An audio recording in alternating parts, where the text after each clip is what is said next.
नमस्कार दोस्तों, brilliant classes में आप सभी का स्वागत है। आज हम लोग क्लास 12 फिजिक्स इलेक्ट्रोस्टैटिक्स चैप्टर का पार्ट 9 अध्ययन करने जा रहे हैं, जिसमें से आज का हम लोग का पहला टॉपिक हुआ एक समान बाह्य वैद्युत क्षेत्र में रखे वैद्युत द्विध्रुव पर लगने वाले बल युग्म का अघूर्ण। तो ये जो आज का जो हम लोग का पॉइंट है, इसको हम लोग अध्ययन कर रहे हैं। तो यहाँ पर बोला गया है क्या, देखो एक समान एक बाह्य हम लोग का वैद्युत क्षेत्र है और उस वैद्युत क्षेत्र में रखा हुआ वैद्युत द्विध्रुव पर जो बल युग्म का जो आघूर्ण होगा वो हम लोग को स्थापित करनी है। मतलब बल युग्म आघूर्ण मतलब टाउ का वैल्यू प्राप्त करनी है, ठीक ना। तो सबसे पहले मैं क्या करता हूँ, देखिए तो सबसे पहले हम लोग इसका क्या हुआ था, तो डायग्राम समझते हैं। तो यहाँ पर सबसे पहले एक समान वैद्युत क्षेत्र, मैं एक समान वैद्युत क्षेत्र बनाता हूं।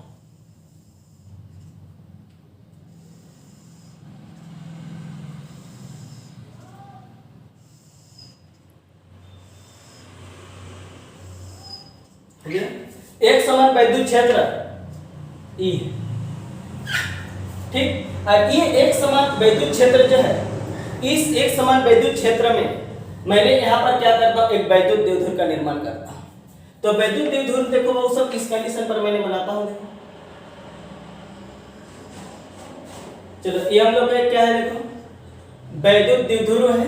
हम लोग जानते हैं वैद्युत द्विध्रुव में आवेश क्या होते हैं, मैं वो बताता हूँ। हम लोग का एक आवेश हम लोग का माइनस में और एक आवेश हम लोग का क्या है, प्लस में, ठीक। दोनों का आवेश देखो हम लोग का विपरीत है। अब यहाँ पर देखो हम लोग और भी जानते हैं कि वैद्युत द्विध्रुव जो होती है, कि वैद्युत द्विध्रुव की लंबाई कितना होता है वो बताओ तो हम लोग का 12, ठीक। अब यहाँ पर देखो मैंने यहाँ पे क्या करता हूँ, ये वैद्युत द्विध्रुव जो है इसका क्षेत्र यहाँ पर क्या बता, तो इस लंबवत इस कंडीशन पर डिनोट होगा, लंबवत होगी। तो यहाँ पर मैंने इसको A दे दिया पॉइंट, इसको B और इनको मैंने C पॉइंट देता हूँ, ठीक। अब यहाँ पर देखो मैंने C पॉइंट दे दिया। अब यहाँ पर देखो जो बल युग्म जो काम करता है, तो इसका देखो जो A और B जो हम लोग का क्या द्विध्रुव का जो पॉइंट है, तो दोनों पॉइंट का क्या बताओ तो हम लोग का इसका समान परिमाण की, मतलब दोनों का परिमाण क्या होगा बताओ तो सेम, समान परिमाण के क्या बताओ तो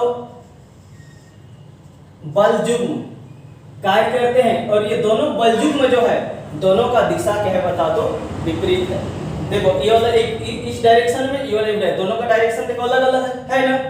अब मैंने यहाँ पर क्या करता हूँ, इस कंडीशन पर डिनोट कर दिया। तो ये हम लोग का डायग्राम जो है, तो इस डायग्राम में हम लोगों का क्या बताओ तो कुछ भाषा लिखना पड़ता है। तो उस भाषा को मैंने सबसे पहले यहाँ पर क्या बताओ तो लिख लेता हूँ, उसके बाद हम लोग यहाँ पर फिर से समझेंगे। ओके, अब बात करते हैं इस आकृति के अनुसार जो भी हम लोग का लैंग्वेज होगा, मैंने लिखा हुआ देखो यहाँ पे बोर्ड में। अब मैंने क्या करता हूँ, इस लैंग्वेज को पढ़ के हम लोग इस डायग्राम को समझते हैं, ठीक। तो मैंने आप लोगों को बताया था सबसे पहले कि एक समान वैद्युत क्षेत्र मतलब वैद्युत क्षेत्र है और उसमें एक विद्युत द्विध्रुव को रखा जाता है। तो वहां पर रखने के क्रम में बल युग्म आघूर्ण मान निकालने का था, ठीक ना। तो मैंने क्या करता हूँ, देखो जब किसी वैद्युत द्विध्रुव को एक समान वैद्युत क्षेत्र के दिशा में थीटा कोण पर रखा जाता है। देखो यहाँ पर देखो इस डायग्राम जो है, इस डायग्राम में कौन सा कोण पर रखा गया है वो बताओ तो वैद्युत द्विध्रुव को थीटा। इस वैद्युत द्विध्रुव को जो हम लोग यहाँ स्थापित किए हैं, ये वैद्युत द्विध्रुव को कौन सा कोण पर स्थापित किया गया है, थीटा कोण पर स्थापित किया है, ठीक ना, किया जाता है। तो उसके दोनों आवेशित कोणों पर परिमाण में समान, दोनों आवेशित कण जो है, इस दोनों आवेशित कोणों पे देखो परिमाण में समान तथा दिशा में विपरीत, तो बल कार्य करने लगते हैं। देखो ये बल सब है, जो ये F इधर भी है इधर भी F है, दोनों का परिमाण सेम है लेकिन दोनों का दिशा क्या है बताओ तो हम लोग का विपरीत बल है, विपरीत है, ठीक ना, विपरीत दिशा में है, कार्य करने लगते हैं। जिनकी क्रिया रेखाएं संपाती न होने के कारण, इसका क्रिया रेखाएं सब क्या जो संपाती नहीं है, तो संपाती नहीं होने के कारण एक बल युग्म का क्या करता है, ये निर्माण करता है। और उस बल युग्म को करते हैं हम लोग क्या बताओ तो परितानीय बल करते हैं। ओके, यह बल युग्म द्विध्रुव को वैद्युत क्षेत्र E के समांतर कर देता है। मतलब कैसा वैद्युत ऐसा है ना, तो बल युग्म कैसा होगा इस कंडीशन पर और इस कंडीशन पर कर देता है बोल रहे हैं, ठीक ना। तो हमें क्या प्राप्त करना है यहाँ पर कि अब ये जो बल युग्म जो अघूर्ण है टाउ का जो वैल्यू है अब मुझे क्या करनी है, प्राप्त करनी है, ठीक ना। तो सबसे पहले मैं क्या करता हूं, देखो यहाँ पर कि वैद्युत द्विध्रुव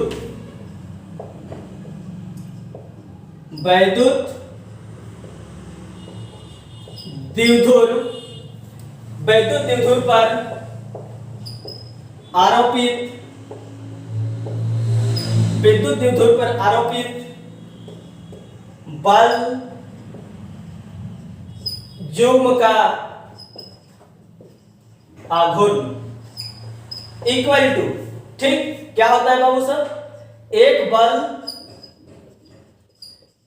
बल का परिमाण, एक बल का क्या लेना है, परिमाण इनटू, एक बल का मतलब दो बल है ना बाबू सर, तो एक का लेना है परिमाण, मतलब एफ है, एक बल का परिमाण एफ होगा इनटू लंबवत दूरी, यही होगा, ठीक ना, इनटू लंबवत दूरी। ओके, तो यहां पर देखो वैद्युत द्विध्रुव पर आरोपित बल युग्म का आघूर्ण को हम लोग डिनोट करते हैं क्या से, जानते हो, टाउ से, टाउ इनटू एक बल का परिमाण, एक बल का परिमाण क्या होगा, एफ, दोनों में से किसी एक को लेना इनटू लंबवत दूरी। तो लंबवत दूरी कौन वाला होगा, यही तो लंबवत दूरी क्या है वो बताओ तो, एसी है, लंबवत दूरी क्या है हम लोग का वो बताओ तो एसी है। ओके, तो सबसे पहले मैंने यहाँ पर एसी का मान निकालता हूं, देखो तो एसी का मान निकालने के लिए हम लोग यहाँ पर किसको लेते हैं वो बताओ तो, त्रिभुज एक क्या है देखो एसीबी, त्रिभुज एसीबी में, तो sin थीटा इक्वल टू क्या होता है, sin theta equal to the लंब बटे क्या बताओ तो कर्ण। ओके, तो यहाँ पर क्या होगा देखो, sin थीटा इक्वल टू लंब होगा हम लोग का क्या बाबू रहा, एसी, कर्ण होगा हम लोग का सबसे लंबा 2l, तो यहाँ पर एसी इक्वल टू क्या होगा 2l sin थीटा। ओके, तो यहाँ पर टाउ इक्वल टू क्या हो गया देखो f इनटू एसी, एसी का वैल्यू क्या हुआ 2l sin थीटा हो गया। अब यहाँ पर हम लोग जानते हैं f इक्वल टू, अब फार्मूला चूंकि मैंने बता चुका हूं कि यहाँ पर देखो हम लोग सबसे पहले E बराबर, E इक्वल टू क्या मैंने बताया था बहुत से बताओ तो, E इक्वल टू क्या बताया था, f बटे q बताया था, ठीक ना, f बाई क्या q मैंने बताया, ठीक। तो यहाँ पर देखो हम लोग क्या करेंगे, जब क्रॉस प्रोडक्ट करेंगे तो f इक्वल टू क्या निकलेगा बताओ तो, eq प्राप्त होगी, पीछा गुणा करेंगे तो आएगा ना रे। तो यहाँ पर क्या होगा टाउ इक्वल टू f के स्थान पर बैठा दिया मैंने क्या eq इनटू क्या हो गया 2l sin थीटा।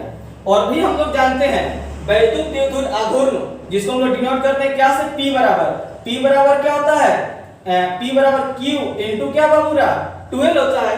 तो यहाँ पर क्या होगा देखो टाउ इक्वल टू, यहाँ पर मैं क्या करता हूं देखो q इनटू 2l और e क्या बाबू सर sin थीटा। ओके, अब यहाँ पर क्या होगा देखो टाउ इक्वल टू देखो q into 12, q into 12 equal to क्या होता है p, तो यहाँ पर मैं बैठा देता हूँ क्या p e क्या हो गया हम लोग का sin थीटा। ये जो प्राप्त हुआ हम लोग का क्या बराबर है वो बताओ तो, बल युग्म का आघूर्ण प्राप्त होगा, ठीक। तो इसको यदि मैंने क्या करूंगा, इतना दूर लिखोगे तो भी कोई दिक्कत नहीं है, यदि इसका क्या कौन सा रूप में, सदिश रूप में, यदि वेक्टर फॉर्म पे यदि हम लोग को प्राप्त करना है तो वेक्टर फॉर्म पे क्या लिख सकते हैं देखो टाउ का vector into p vector into क्या बताओ तो e वेक्टर, ये हो गया हम लोग का क्या बताओ तो।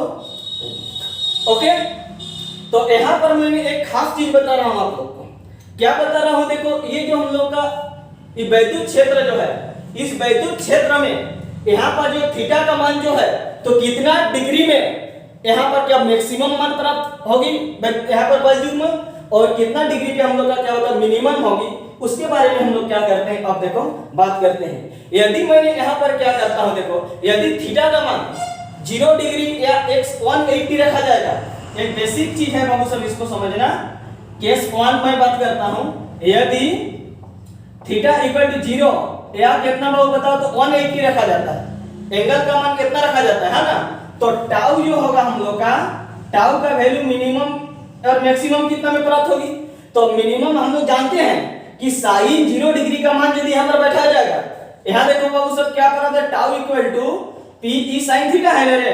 तो मैंने यहाँ पर tau P E sine theta का मान 0, तो साइन 0 का मान 0 होगा, तो पूरे गुना करेंगे तो 0 हो जाएगा। ओके होगा ना। यदि मैंने क्या करूंगा, 0 बैठा दिए थीटा के स्थान पर, तो 0 प्राप्त होगा। ओके, यदि मैंने थीटा के स्थान पर कितना प्राप्त बैठाऊंगा, 180 बैठाऊंगा, तो साइन 180 का वैल्यू कितना होता है, 0 होता है। तो वहां भी हम लोग का मान क्या वो बताओ, तो मिनिमम प्राप्त होगी।